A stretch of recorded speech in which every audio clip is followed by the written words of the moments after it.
for coming here tonight. Oh, man, you're welcome. My honor. My honor. First off, I want to get to know you a little bit. So tell us, where are you from originally? Okay, I'm originally from St. Louis, Missouri.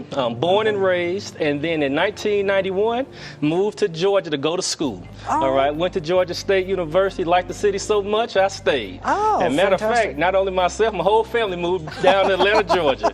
So the whole crew is in Atlanta, Georgia now. Oh, yes. Oh, fantastic. Yes, Well, and I'm married, to an awesome wife, and I have an awesome daughter, and it's just a great experience. Have a great support system, great church, and I'm just blessed by God. Amen, amen. How long have you been married? I've been married for 18 years. Okay. Yes, I've been married for 18 years, and it's been good. You know what I mean? We had our ups and downs, but the cool thing about marriage is that's what makes marriages work. When you go through the storm and you can come out the storm, that's a blessing right there. Yeah. Because I know so many couples, when I tell people, hey, I'm married 18 years, they look like, what? How in the world? You married 18 years? You only look like you only look 25 years old, But both of us made that decision where we were going to put God first in our life. We said, you know what? No matter what we did in the past, but we became disciples of Christ, we were going to put God first. And we dated. We had a pure relationship. So when she walked down that aisle in that white dress, hey, it meant something. Then we had a quick reception and we left. Those who probably keep their dating life pure, probably have a very quick and short marriage and reception. Hello, cake, ice cream, cake, we gotta go.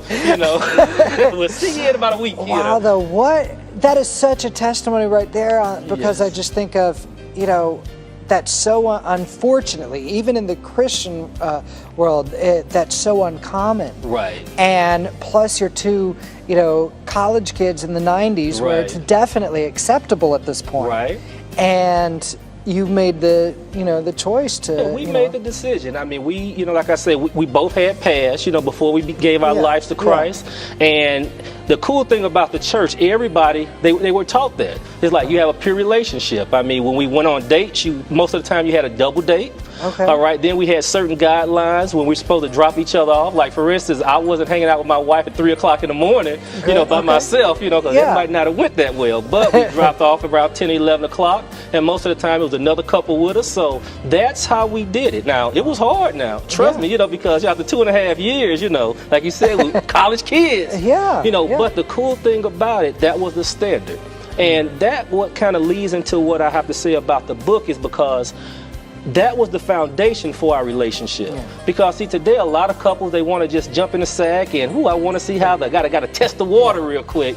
But we developed a strong foundation, first of all, with Christ, and then secondly, with one another. She became my best friend. It wasn't just like, ooh, this is somebody I can hang out and do other things with. But no, she was my best friend, and I believe that when we got married and we had hard times, because we had that friendship, we wasn't prone to run away or go anywhere else because we had a foundation. It was on God, but also she was my soulmate, and she still is my soulmate. So that I always tell young couples, do it the right way, and do it the right way. You don't have to rush, but just do it the right way so you can, really become friends before you're lovers. And I really believe God blesses that. Yeah. Well, how do you think? think? When we have issues, you work on those issues together. And like I say, I would be lying if I said our marriage was perfect. But the cool thing about it, because we have that foundation, because we both love God and we put one another first. Even when we have disagreements, because I know I can be a knucklehead a whole lot of times. I say things or I don't want to talk. And it's cool because my wife and I were so different. I'm the one who's stuffed. I'm a stuffer. But my wife is more of a, you better talk to me, you know what I mean? So it kind of, I think just the dynamic and the relationship that you have, you're able to grow together, If you learn, if that person is your soulmate, you learn how to communicate, you learn how to respect one another. You learn how to build one another up. And then when you do have situations, disagreements, you learn how to talk together. You learn how to work things out. Like we have this rule in our house that, it's only 24, we can't go to bed mad at each other. And sometimes that's hard. Because my wife said, honey, how you doing?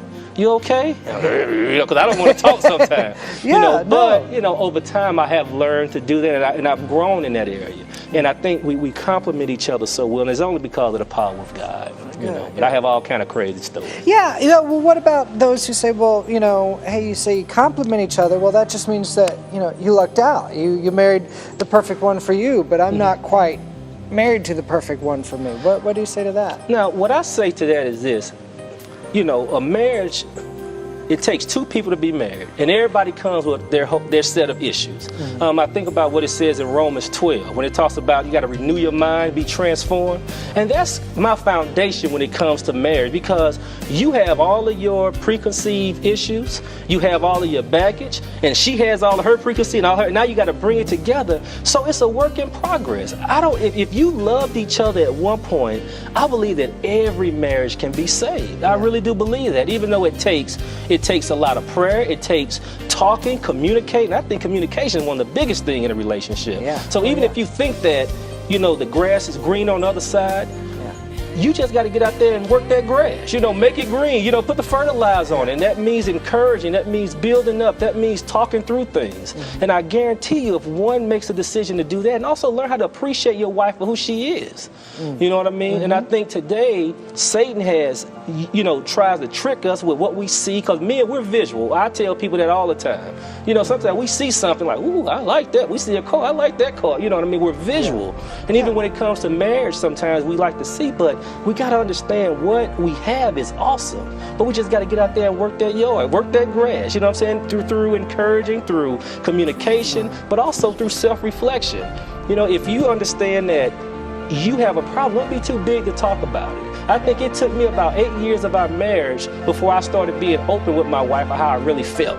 You know, feelings and different things like that. Wow. You know, so I try to tell young marriage, talk through things, be open, communicate feelings, don't get mad at each other, but let people communicate like you've hurt me. But for me, we don't want to say that. We just want to say, girl, get out my face. You know what I mean? Yeah.